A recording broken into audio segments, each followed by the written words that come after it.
নমস্কার বন্ধুরা, PPD easy কুকিংয়ে আপনাদের সকলকে স্বাগত।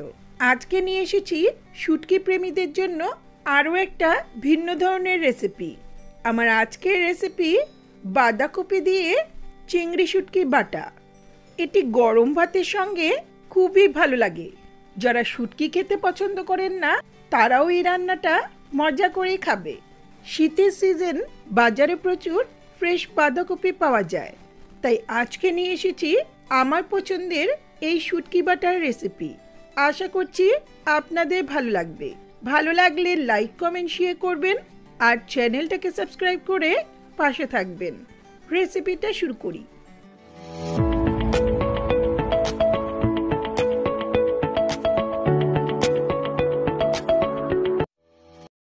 সবার প্রথমে এখানে 25 থেকে 30 গ্রামের মতো চিংড়ি শুটকি ভালো করে বেছে পরিষ্কার করে নিয়েছি।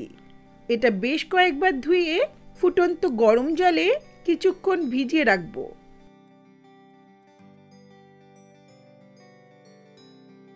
এরপর জলটা ছেঁকে আরও কয়েকবার ধুয়ে শুটকিটা পরিষ্কার করে নেব। এখানে একটা ফ্রেশ বাঁধাকপি নিয়েছি।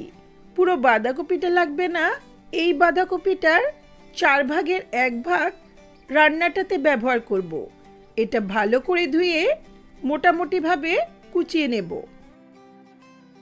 দেখুন, বাঁধাকপিটা মোটামুটিভাবে কেটে নিয়েছি। এটা পরিমাণ মতো জল আর সামান্য লবণ দিয়ে একটু ভাপিয়ে নেব। খুব বেশি সেদ্ধ করার প্রয়োজন নেই। একটু ফুটে উঠলে নামিয়ে নিয়ে ঠান্ডা জলে ধুয়ে জলটা ছেঁকে নিতে হবে।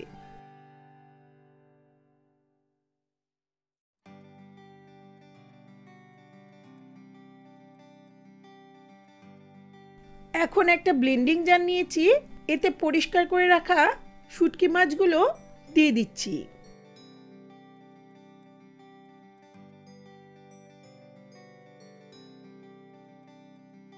এতে দিচ্ছি বড় একটা কোয়া ছাড়ানো রসুন,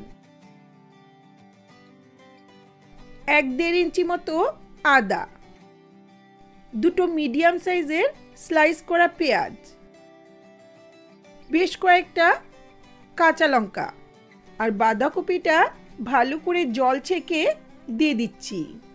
রান্নাটা ইচ্ছে করলে রসুন ছাড়া করতে পারেন। যেহেতু এখানে বাঁধাকপি ব্যবহার করেছি, তাই বাঁধাকপির কাঁচা গন্ধ দূর করতে সামান্য একটু আদা দিলাম। এখন অল্প একটু লবণ দিয়ে এর একটা মিহি পেস্ট বানিয়ে নেব। চলে যাচ্ছি রান্নার ধারে। গ্যাসে একটা কড়াই বসিয়ে 3-4 টেবিল স্পুনের মতো সর্ষের তেল ভালো করে গরম করে নিচ্ছি। এই ধরনের বাটাতে সাধারণত সর্ষের তেলটাই বেশি ভালো লাগে। তেল ভালো করে গরম হলে গ্যাসের ফ্লেমটা একেবারে লোতে রেখে 1/2 টিস্পুনের মতো হলুদ ছিটিয়ে সঙ্গে সঙ্গে যে পেস্টটা বানিয়েছিলাম দিয়ে দিচ্ছি। এই পেস্টটা চাইলে শিলনোড়াতেও বানিয়ে নিতে পারেন।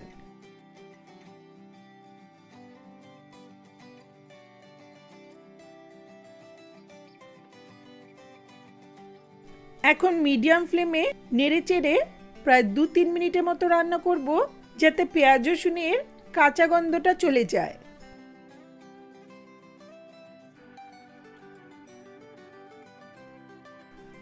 দু 3 মিনিট পর দিচ্ছি 1/2 টিস্পুন করে ধনের গুঁড়ো, জিরের গুঁড়ো আর লাল লঙ্কার গুঁড়ো। চাইলে মশলা ছাড়াও রান্নাটা করা যাবে। আর ঝালটা অবশ্যই নিজেদের পছন্দ মতো দিতে হবে, তবে শুটকি বাটা সামান্য একটু ঝাল হলে বেশ ভালো লাগে। এখন লবণটা অ্যাডজাস্ট করে নেব আর এরই সঙ্গে দিচ্ছি খুব সামান্য একটু চিনি। সামান্য একটু মিষ্টি দিলে এর স্বাদটা ভালো হবে। ভালো করে মিশিয়ে নিয়ে 5-7 মিনিটের মতো লো মিডিয়াম ফ্লেমে রান্না করব। 5-7 মিনিট নেড়ে নেওয়ার পর এখন এর উপর থেকে দিচ্ছি আরও একটু প্রায় 1 টেবিল স্পুনের মতো কাঁচা সর্ষের তেল। শুটকি বাটাতে তেলের পরিমাণটা একটু বেশি দিলে খেতে ভালো লাগে।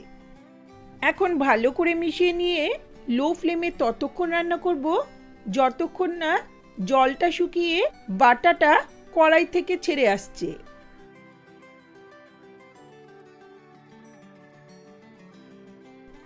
দেখুন জলটা শুকিয়ে গেছে, তেলটা ছেড়ে আসছে। তৈরি হয়ে গেল দারুণ স্বাদের বাঁধাকপি দিয়ে চিংড়ি শুটকি বাটা।